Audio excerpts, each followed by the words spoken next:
Hello friends, welcome to back our YouTube education channel. आज के इस वीडियो में करने जा रहे हैं क्लास 7 इंग्लिश टेक्स्ट बुक का चैप्टर नंबर 1। तो सबसे पहले हम पढ़ लेते हैं before you read. A king has 3 questions and he is seeking answers to them. यहाँ पे क्या, एक राजा था जिसके पास 3 सवाल थे। What are the questions? Does the king get what he wants? तो यहाँ पे वो सबसे पूछ रहा था कि भाई ये सवाल का जवाब क्या है, वो क्वेश्चंस क्या थे, और does the king get what he wants, और उसको मिल गया जो वो चाहता था। तो अब हम आ चुके हैं हमारे चैप्टर के ऊपर जिसका नाम है 3 क्वेश्चंस।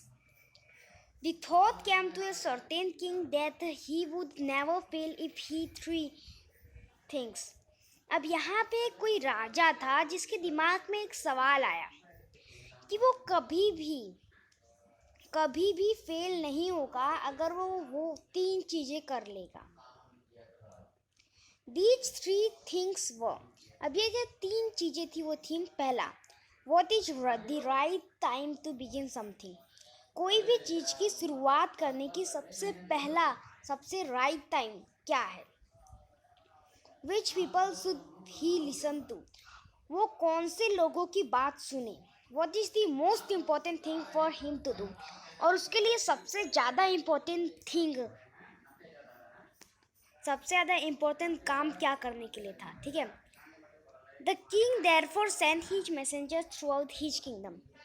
तो किंग ने क्या किया, अपने किंगडम के बाहर यानी अपने राज्य के बाहर क्या किया, मैसेंजर्स भिजवा दिए और ये प्रॉमिस किया कि जिसने भी उनके सवालों के जवाब दिए उनको वो बहुत ही ज़्यादा अमाउंट में पैसा देंगे।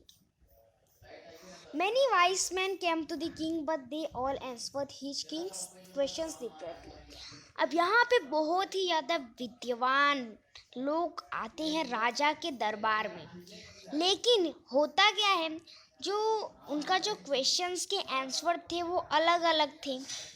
इन reply to the first question, तो क्या होता है, वो लोगों ने क्या किया, सबसे पहले सवाल के जवाब में some said the king must prepare a time table, कुछ ने कहा कि किंग को एक टाइम टेबल बनाना चाहिए, and then follow this strictly, और उसे फॉलो करना चाहिए strictly. Only in this way, सिर्फ इसी तरीके से, they said could he do everything at its proper time, तो इसी तरीके से वो अपना सारा काम एक प्रॉपर टाइम से कर सकते हैं। और दूसरों ने कहा that it was impossible to decide in advance the right time for doing something.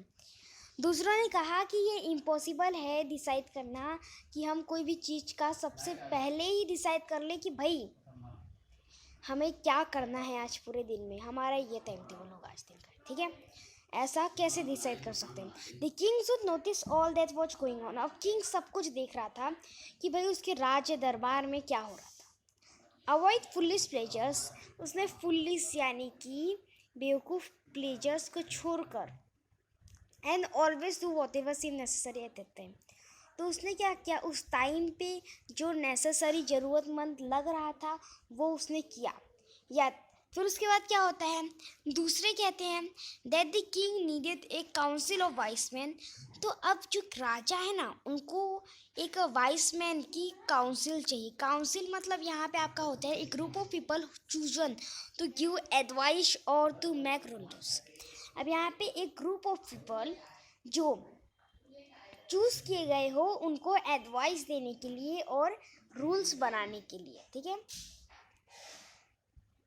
This was because one man would find it impossible. ये इसके लिए क्योंकि एक इंसान ये चीज़ इम्पॉसिबल, एक इंसान के लिए ये चीज़ करना इम्पॉसिबल होगा। विदाउट हेल्प फ्रॉम अदर, बिना दूसरे की हेल्प से वो करेक्टली डिसाइड नहीं कर पाएगा the right time for every action. But then others say that there were some things which could be urgent.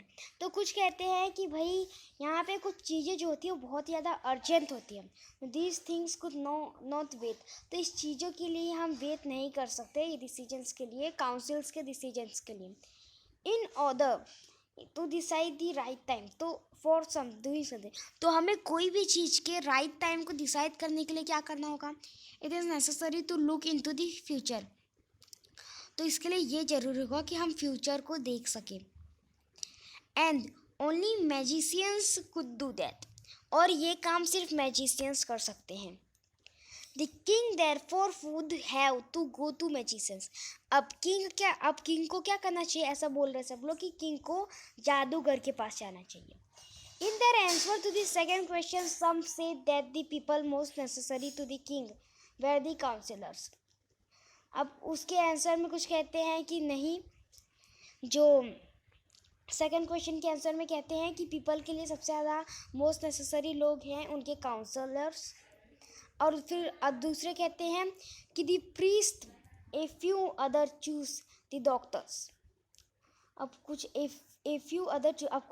Other ने क्या किया, चूज़ किया है कुछ, मतलब उन्होंने बोला कि हम डॉक्टर्स को लेते हैं जो हमें बताएंगे कि हमें कौन से टाइम पे क्या करना है। And yet other say that he soldiers were the most necessary. अब कुछ कहते हैं कि उनके लिए सबसे ज़्यादा ज़रूरतमंद है उनके सोल्जर्स। यहाँ पे दूसरा सवाल क्या था, दूसरा सवाल ये था कि पीपल किंग के लिए कौन सबसे ज़्यादा नेसेसरी है, तो कुछ कहते हैं कि काउंसिलर्स, उनके जो सलाह देने वाले लोग सबसे ज़्यादा नेसेसरी है, कुछ कहते हैं कि डॉक्टर सबसे ज़्यादा नेसेसरी है किंग के लिए, और कुछ कहते हैं सोल्जर्स। ठीक है, टू द थर्ड क्वेश्चंस, तीसरे क्वेश्चंस के आंसर में some said science, others choose fighting. यहाँ पे कुछ कहते हैं कि कुछ ने चूज़ किया कि fighting and yet other religious worship, और कुछ ने चूज़ किया कि अपने धर्म का क्या करते हैं, वो यज्ञ करवाते हैं, पूजा करते हैं। As the answer to which question were so different, तो उनके जो क्वेश्चंस के आंसर जो थे वो बहुत ही डिफरेंट सब दे रहे थे। The king was not satisfied and give no reward. King उनके क्वेश्चन के आंसर से सेटिस्फाइड, यानी कि उनको ऐसा नहीं हुआ कि इन्होंने सही आंसर दिया या तो फिर मेरे को ये करना चाहिए, इसके लिए उन्होंने कोई भी रिवाज किसी को भी नहीं दिया। Instead he decide to seek the advice of a certain hermit, तो उन्होंने सोचा कि अब मैं किसी हर्मिट से सलाह लेता हूँ। हर्मिट यानी कौन, साधु। Who was widely known for his wisdom, जो कि उसके विस्डम, उसके न्याय के लिए सबसे ज़्यादा जाना जाने वाला था। The hermit lived in a wood which he never left. अब एक हर्मिट था जो एक वुड में रहता था, वुड के घर में, ठीक है, जो कि वो कभी छोड़ना नहीं चाहता था। He saw no one but simple, और वो कोई अमीर लोगों को नहीं, सिर्फ सिंपल पीपल को ही देखता था, उनके सवाल के जवाब देता था। ठीक है, and so the king put on ordinary cloth, तो इस वजह से क्या करना पड़ा, किंग को एक ऑर्डिनरी यानी कि एक सीधे साधे वेश में आना पड़ा। Before he reached the hermit hut the king left the horse with his bodyguard and went on alone, तो वो हर्मिट तक पहुँचे उससे पहले उसने अपने बॉडीगार्ड और हॉर्स को वहीं छोड़ दिया।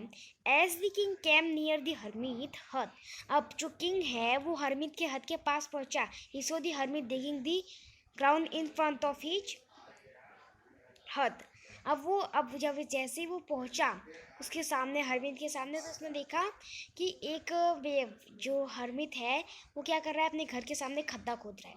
तो इसी के साथ जो आगे का थर्ड पेज से हम नेक्स्ट पार्ट में करने वाले। तो अगर आपको हमारा वीडियो अच्छा लगा तो इसे लाइक सब्सक्राइब शेयर कीजिए। मिलते हैं अगले वीडियो में। जय हिंद, जय भारत।